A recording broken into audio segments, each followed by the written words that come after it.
Welcome. We're going to play the hottest game no one is playing. Monopoly Prizm. Okay, giving this a little bit of some insight. It's not like your mom and dad's Prizm. Go ahead and get the board out. Get this set up.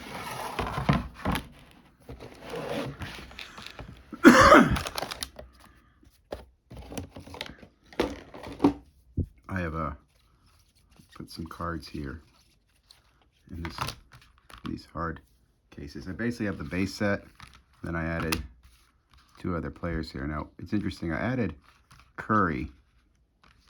We got a Curry here and a Curry there. And you see that players have different scores. Based on, like, just because it's the same player doesn't mean he has the same score. I thought that was pretty interesting. I wanted to show that in this game. And I guess the way the game's played is you could actually like be winning cards from people, right? They play a game and you beat them and you take their cards from them. Okay, so you draft a team. I know that's the first roll. Okay.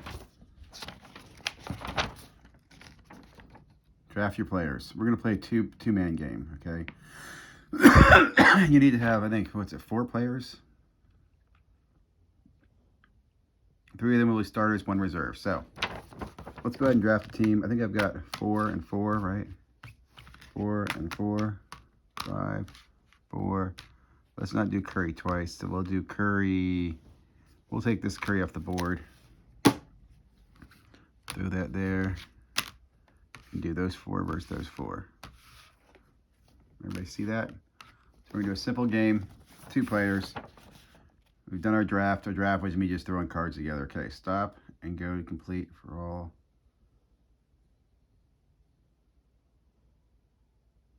Okay, I'm reading this right here. Forgive me, guys. Allergy season. Drafted our players. Right. We left.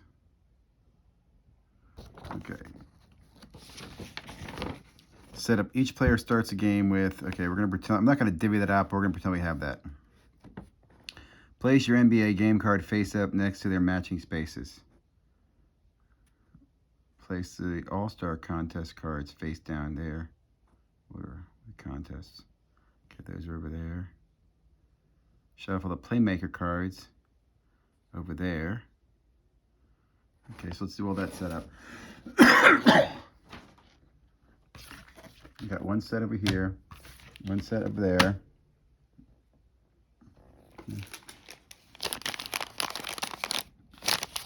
I did notice this has a. Wouldn't it be cool like they had like a little 1-of-1 game pieces? You've got the 1-of-1 game piece. We're gonna do orange versus blue. Start here. Yeah,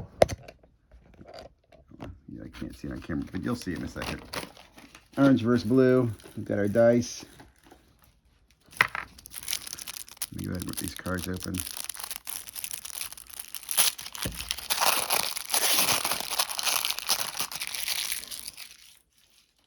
Trash to the side. Playmaker. Where does the Playmaker go?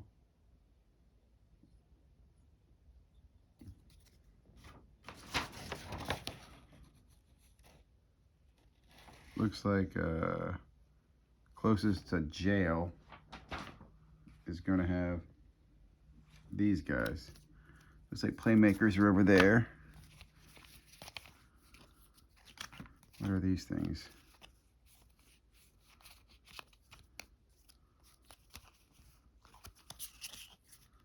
Looks like I'm finding 3 types of cards. Maybe these are properties? They look like properties, right? So I'll put that over there. Just so you can see the board as we're laying this stuff out here.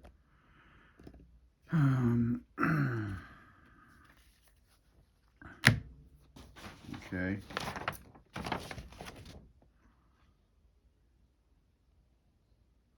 Put die and jump ball on the game board. Each player chooses on the to-go. Each player chooses 4 Panini cards without looking at the stats on any cards and places them face up in front of them. So you're not supposed to look at the stats, so you know you get to memorize that. Drafting your team. Don't look at the stats. The back of the cards, each player rolls a die. The highest chooses the first. Okay, so they use dice to determine your draft order. I'm not going to go through the draft. That's all it's explained here, though. All right, all your directions are there. Let's go to the how to play section. I just lost one of the dudes. The dude's way over there.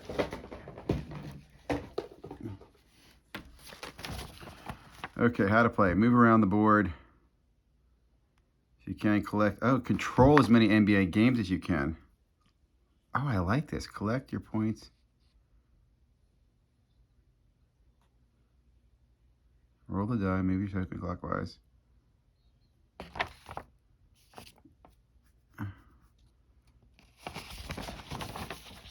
I guess what I don't understand is I get the rolling, right? You roll. Who goes first? Move to the place.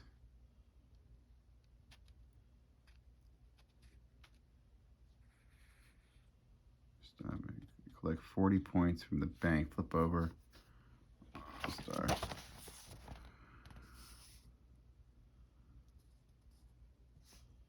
When you land on an uncontrolled NBA game, you must try to take control of it. To do so, you must meet the player ranking or stat requirements on the NBA game card.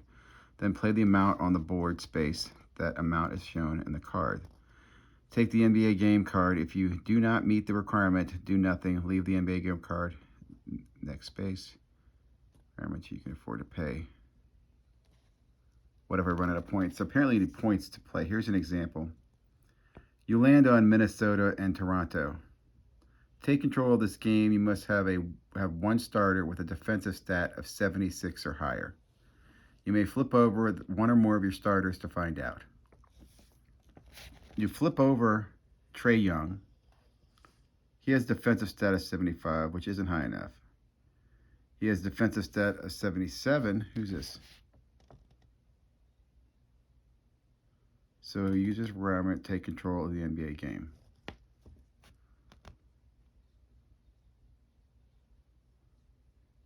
You pay 10 points in the bank to take control of the NBA card, and then place the starters face up again to end your turn. Huh, that's kind of interesting. Color set collecting. When you control both NBA game and the color set, you can collect more bonus points for those games. Okay, so you get this color set. Interesting. It's kind of like getting a Monopoly, right? Both players flip over the reserve card and compare player ratings. If the owner of the reserve player rating is higher than yours, you pay them a bonus point shown on the back. If the owner reserve points is the same or lower than yours, you pay nothing. I'm going to be honest. This game looks interesting, but it's a lot more complicated than I thought it would be. You land on the Golden State versus Philadelphia. An opponent controls this game, but not the control set, and has the NBA card.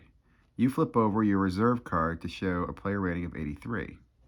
Your opponent flips over their reserve card and shows a player rating of 80.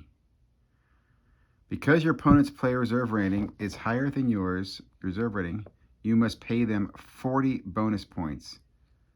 Then each player places the reserve card face up again. I'm paying him 40 bonus points. I'm going to have to play through some of these scenarios to kind of get a better feel of it.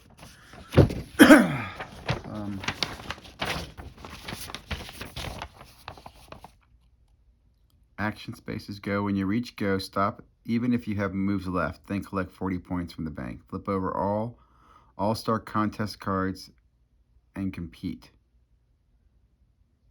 At the end of your contest, regardless of whether you won or lost, you may rearrange any of your NBA players in your turn. Do not look at the backs of your cards before ending the turn.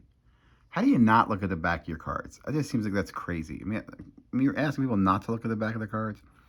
Trade. You must trade one of your NBA players any starter reserve for either an NBA player on any of your opponent's teams and one of the players that hasn't been drafted. Oh, so you can take it out of a starter. Don't look at the backs.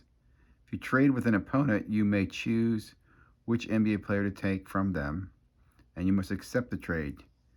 You must put the player and take the same position of the player you traded. For example, if you take one of the starters and give them your reserve, the starter becomes your now reserve, and your reserve becomes their new starter. Okay. Playmaker. Take the top card from the Playmaker deck and immediately do what it says. Turn the card to the bottom of the deck when done. Playmaker. Okay, makes sense. What's Team Bus? Team Bus. When you land on a Team Bus space, you may move to any space between that Team Bus and the next one, following the rules of the space that you land. Then your turn is, if you reach go, stop there, collect your 40 points from the bank, and play the All-Star contest. If you don't want to move at all, you can stay where you are and end your turn. Okay, let me explain that again. When you land a Team Bus, you may move to any space between that Team Bus and the next one. Aren't Team Buses kind of like the railroads? It's kind of like a teleport, I guess. Okay. Free parking, nothing happens. You've been putting in the clinic out there, now just sit there and chill for a while. There's no, like, remember everybody puts money in free parking? Here it's just free parking. Just visiting, don't worry. You just made a shot from downtown, so all good. If you land here, put your tokens in the just visiting section. Hold on, so it's all good. If you land here, put your tokens in the just visiting section. That's this section over here. That's for this timeout. That just seems like a wasted space then. Where do we put your tokens there? Go to timeout. Move the token. That like $20. All-Star contest. We're playing All-Star. Your turn is over. You can still trade NBA. All contests. How do I get out of timeout? You have 3 options. Pay 10 points to the bank to start your next turn, then roll to move. Use the Playmaker substitution card at the start of your turn. Kind of get out of jail free. Roll a 6 in your next turn. If you do this, you're free. Use the roll to move. You can use the 3 turns to try to roll a 6. If you do not roll a 6 by your 3rd turn, your timeout, pay 10 points and use your last roll to move. It seems like you just pay 10 points to move it to get out, period, right? Is that what I'm saying here, right? You get 3 turns to get the 6. If you don't roll a 6 in the timeout, pay 10 points. Or pay 10 points. So that doesn't seem like it was thought out pretty well. All-Star contest. When you reach the go space, stop there even if you have moves left. Then collect 40 points in the bank and trigger the All-Star contest by doing the following. Flip over the top All-Star contest card. Flip over the top All-Star and place it where the player can see it. The card will tell you who your opponent is. Follow the rules of the setup and play section on the card and compete. Do not look at the stats until the All-Star cards tell you to flip your card. At the end of the contest, the winner takes the All-Star contest cards. The player to value the points at the end of the game. Nothing happens to the loser. Each player then returns his or starter and reserve cards to the position they places. Then on go, triggered by the All-Star contest, you may now rearrange your NBA players' team regardless of whether... Okay. Here's an example. Let's run through an example. You and your opponent are competing in All-Star Contest 5, Alley-Oop.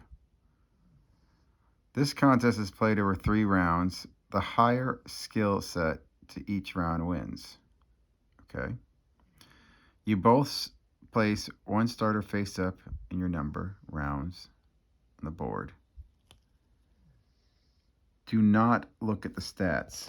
Again, this not looking at the stats means somebody who understands the stats is going to be crushing the other person. You both flip over your card around 1 space. The opponent wins because their skill sets for Kevin Grant are higher than the skill sets for Trae Young. Okay. You both do the same for round 2 and 3. You win both rounds because your skill sets for Giannis and Luka are higher than the opponents for Stephen Curry and Joel Embiid, respectively. You won 2 of the 3 rounds, so you beat your opponent and take all 3 contest cards. At the end of the game, you'll collect 40 points from the bank for winning that card. Then each player returns their starters to the original positions of the teams to place their teams face up. Okay. Let's see.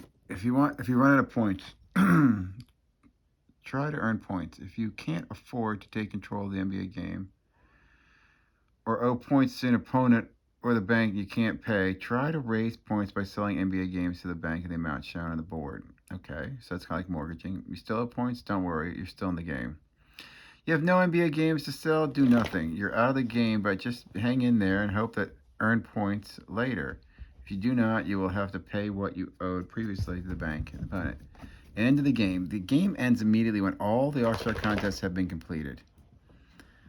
Then each player does the following. Collect the amount shown on each board space. For the NBA game set color, collect an extra 10 points for each of those games. Collect the value shown in the top right corner of the All-Star card contest. Now count up the points. The player with the most points wins. Here's an example. You finish the game with 3 NBA game cards, 2 NBA contest cards, 3 chips worth 50 points, 5 chips worth 10 points, so you got 360. If 2 players are tied at the end, flip the jump ball and decide the winner. Highest roller wins. Comes down to a die roll. Could you imagine that? Well, we all tied. We're going to roll a die and see who wins. All that playing. I want to add to the NBA. Each with your own player ratings and stats. Look for, okay, to add NBA players to your draft pool, each with their own player stats, Monopoly. And this is something I think is pretty cool too, is that, like I showed you here, these 2 players have, like Steph Curry has different scores. I think parallels have different scores too. I'll have to check that, but I honestly, let's go ahead and let's roll a die. Let's try this for a round. Let's see what happens. Let's try a scenario and see how complicated it is. I'm going for the orange team. I'm going to go 1, 2, 3, 4. I can take the team bus. I don't understand the team bus. The team bus means I can go anywhere. I'm going to take the team bus and pop it over to the playmaker. I don't know what those cards are right there. Those are the cards I think we buy. Okay, I'm in the playmaker. I'm going to go over to the playmaker card. I'm going to pull one out. We're going to see what the playmaker says. Okay. Posterized dunk challenge any one opponent. You both choose one starter to compete. Keep the cards in front of you. Don't look at the stats. Okay.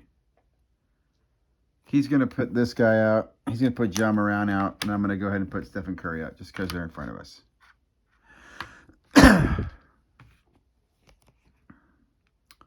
Flip the chosen card.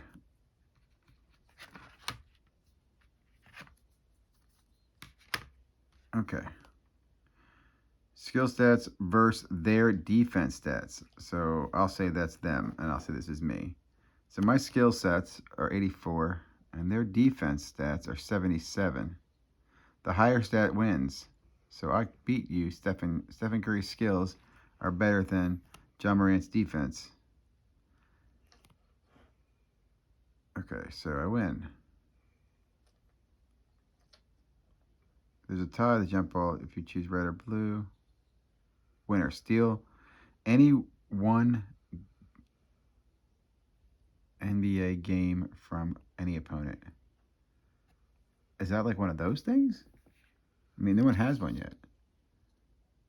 But I could steal one from there. If no opponent has any, collect 20 points from the bank. Snap your losing starter with a reserve. Swap your losing starter with a reserve. Interesting.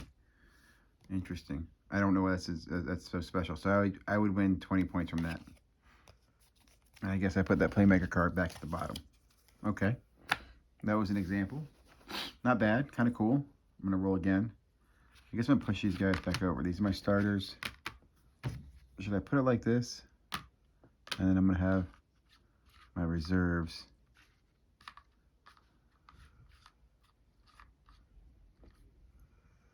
Down here. Let me see. I do my KD will be my number 2. I got what's his name? Jokic. I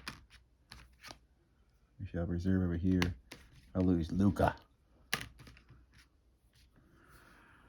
Okay. What am I doing? I'm rolling for blue. 4. Let's do some other number. I don't want to do the whole team bus thing again. Give me a different number. Give me 6. 1, 2, 3, 4, 5. Damn it, 6 is a playmaker. Let's lie and say I hit a 5. Just because I want to see what this is. Memphis and this thing. So what do I do if I want to win this? If I want to take that card, I got to take control of it, right? How do I take control? Taking control. Hold on a second. Uncontrolled properties.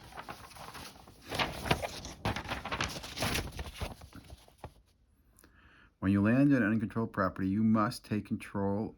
To do so, you must meet the player rating or stat requirements on the NBA game card. Then pay that amount to the game board space, the amount shown on the card. Okay, so it seems like that's pretty easy. It is Brooklyn and Memphis. And what am I paying? Bonus point color set. Your reserve player rating must be higher than your opponent's reserve player rating. If your reserve player rating is the same or lower than your opponent's player rating, do nothing. Okay, so take control, 1 reserve with 1 defensive stat.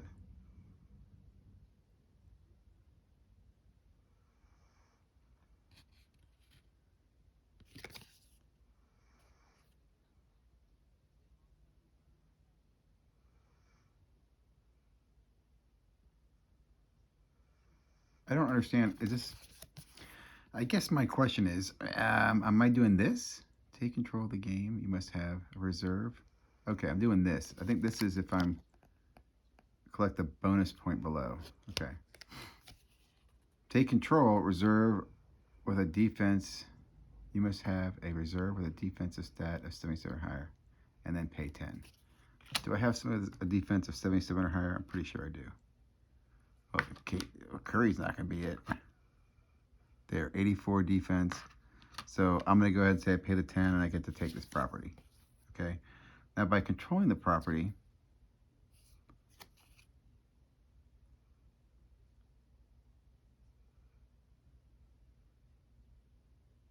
okay, so I think if they land on my property, right, then their reserve player plays against theirs. This is just me to take over. That kind of makes sense. For me to take it, I have to have higher than, which I do, and then I pay. So I pay to take it. To defend it, if someone lands on it, I've got the reserve defense has to be higher than the reserve player. That's kind of cool. That is kind of cool. I mean, we're about 25 minutes into the game, and I'm now kind of understanding it is a really interesting collaboration where you are going to be collecting these properties, right? You are hitting these things. You are playing against each other. But what I will say is kind of a weakness of it is I don't like the fact, you lock into these cards, right? Let's say you lock in these 4 cards. You have to play them the whole game. I mean, I guess you could play with other players, but clearly you're going to start to know these stats and these ratings. And then, I don't know. I'm going to give, I kind of like it. I mean, it's more complicated than I think it should be. Or could be. But at the same time, maybe the complication makes it playable. I said, I hope this was beneficial. I hope other people got a sense of kind of a little bit more about the game. I definitely got a better sense of how to play the game. I'm actually going to try to get my kids to play it. I might even take it by a local card store and see if they want to play it with me. But definitely enjoyed it. Like, comment, subscribe. Love to have your feedback. What do you guys think about the game? No one else is playing it. Thought we could, maybe we could play it online with some people.